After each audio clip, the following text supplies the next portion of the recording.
23 dubbing artist അസോസിയേഷൻ്റെ ഒരു election വന്നപ്പോൾ ഡബ്ബിംഗ് ആർട്ടിസ്റ്റുകളെല്ലാവരും കൂടി എൻ്റെ വീട്ടിൽ വന്നു.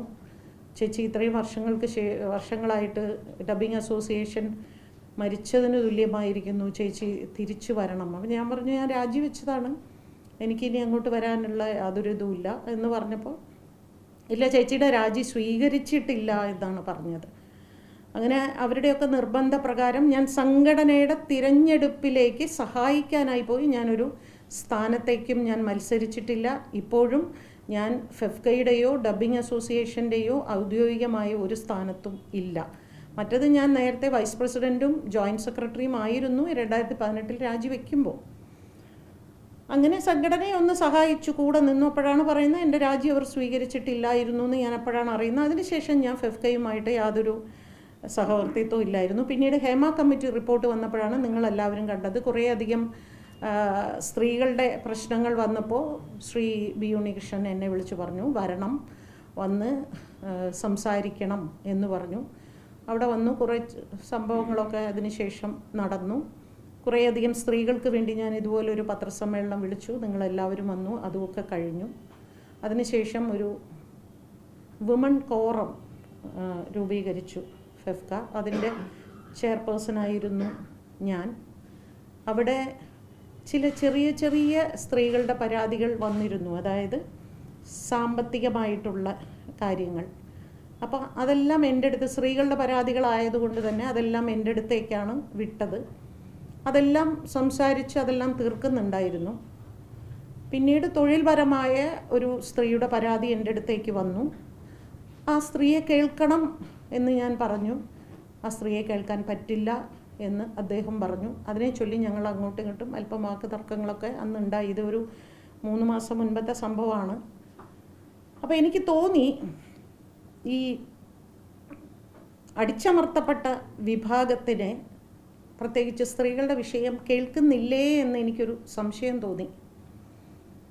അപ്പം നിരന്തരം നമ്മളിങ്ങനെ പോരാടിക്കൊണ്ടേയിരിക്കണം, ഇങ്ങനെ വാക്ക് തർക്കങ്ങളും ഒക്കെ. പക്ഷേ ഭൂരിഭാഗം പുരുഷന്മാരാണ്. അപ്പോൾ അവിടെ ജനറൽ കൗൺസിലിൽ എടുക്കുന്ന തീരുമാനമാണ് അന്തിമ തീരുമാനം. അങ്ങനെ ഞാൻ അന്ന് തന്നെ 3 മാസം മുമ്പ് തന്നെ ഈ വുമൺ കോറം ചെയർപേഴ്സൺ സ്ഥാനം ഞാൻ രാജിവെച്ചു.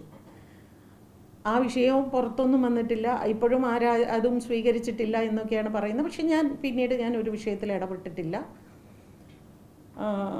അപ്പോൾ എനിക്കറിയാം ഈ വിഷയവും ഇന്നലെ വിധി വന്ന അടുത്ത സെക്കൻഡ് സെക്രട്ടറി പറയുന്നു അപേക്ഷ കിട്ടിയാൽ ഉടൻ പരിഗണിക്കും.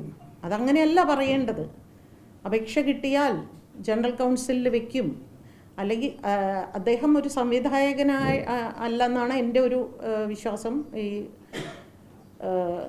പ്രതിസ്ഥാനത്ത് നിൽക്കുന്ന വ്യക്തി ദിലീപ് ഒരു സിനിമയും സംവിധാനം ചെയ്തതായിട്ട് എനിക്കറിയില്ല. അദ്ദേഹം സഹസംവിധായകരുടെ സംഘടനയിലെ മെമ്പറാണ്. അപ്പോൾ ഇത് ഡയറക്ടേഴ്സ്, അസോസിയേറ്റ് ഡയറക്ടേഴ്സ് അങ്ങനെയുള്ള ഉണ്ടോ എന്നൊന്നും എനിക്ക് വ്യക്തമായിട്ട് അറിയില്ല.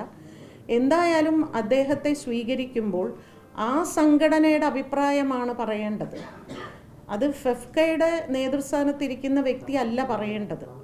ആ സംഘടനയാണ് അയാൾക്ക് അംഗത്വം കൊടുക്കണമോ വേണ്ടയോ എന്ന് തീരുമാനിക്കേണ്ടത്. ഇപ്പം എൻ്റെ സംഘടനയിൽ, ഡബ്ബിംഗ് അസോസിയേഷൻ എന്ന സംഘടനയിൽ ഒരാൾ ഫെഫ്കയുടെ ഭാരവാഹികളോട് പോയി എനിക്ക് ഡബ്ബിംഗ് അസോസിയേഷനിൽ മെമ്പർഷിപ്പ് വേണം എന്ന് പറഞ്ഞാൽ തന്നിരിക്കുന്നു എന്ന് പറയാൻ ഞങ്ങളുടെ ബൈലോയിൽ അധികാരമില്ല. അതത് സംഘടനകൾക്കാണ് അതിൻ്റെ പരമാധികാരം.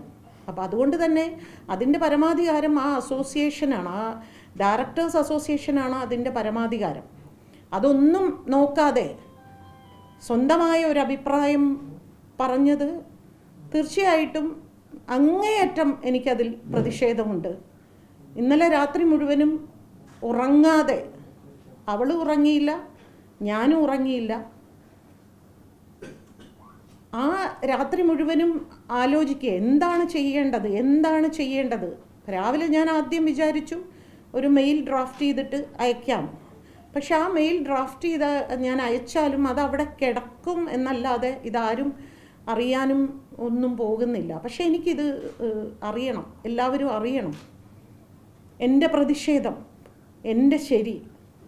ഞാൻ ഈ ഒരു അതിജീവിതയ്ക്ക് വേണ്ടി മാത്രമല്ല, ഏതൊരു വ്യക്തിക്കും ഒരു പ്രശ്നം വന്നാൽ പ്രശ്നം അനുഭവിക്കുന്ന ശരിയോടൊപ്പം നിൽക്കുക, സത്യത്തോടൊപ്പം നിൽക്കുക എന്ന് എനിക്കറിയാമോ. എനിക്കിതിൽ ഒരുപാട് നഷ്ടം സംഭവിക്കുമോ അതൊന്നും ഞാൻ ഭയപ്പെടുന്നില്ല. ഞാനിപ്പോൾ 19 വർഷം കഴിഞ്ഞ ഇൻഡസ്ട്രിയിൽ, ഇനിയിപ്പോൾ എനിക്ക് പ്രത്യേകിച്ച് ലാഭവും നേട്ടവും ഒന്നും ഞാൻ നോക്കേണ്ട ആവശ്യമില്ല. അത് ചെറുപ്പകാലത്തും ഞാൻ നോക്കിയിട്ടില്ല, ഇന്നും ഞാൻ നോക്കുന്നില്ല.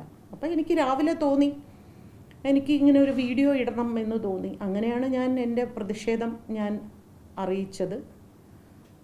സംഘടനയിൽ നിന്ന് ആരും എന്നെ വിളിച്ചിട്ടൊന്നുമില്ല, അവർ വിളിക്കുകയില്ല. കാരണം അവരെ സംബന്ധിച്ച് ഭാഗ്യലക്ഷ്മി എന്ന് പറയുന്ന ഒരു വ്യക്തി ആ സംഘടനയിൽ ഇല്ലാതെ പോയതുകൊണ്ട് പ്രത്യേകിച്ച് നഷ്ടമൊന്നും സംഭവിക്കാനൊന്നും പോകുന്നില്ല. പക്ഷേ ഞാൻ എന്നും അവർക്കൊരു തലവേദനയായിരിക്കും, എപ്പോഴും ഞാൻ അവർക്കൊരു ശല്യം തന്നെയായിരിക്കും. ഞാനിങ്ങനെ നിരന്തരം ഓരോ പ്രശ്നങ്ങളും പറഞ്ഞ് വഴക്ക് കൂടിക്കൊണ്ടേയിരിക്കുന്ന ഒരാളായിരിക്കും. അതുകൊണ്ട് ഞാനങ്ങനെ മെയിലായിട്ട് ഇനിയാണ് ഞാൻ ഔദ്യോഗികമായി മെയിൽ അയക്കാൻ പോകുന്നത്.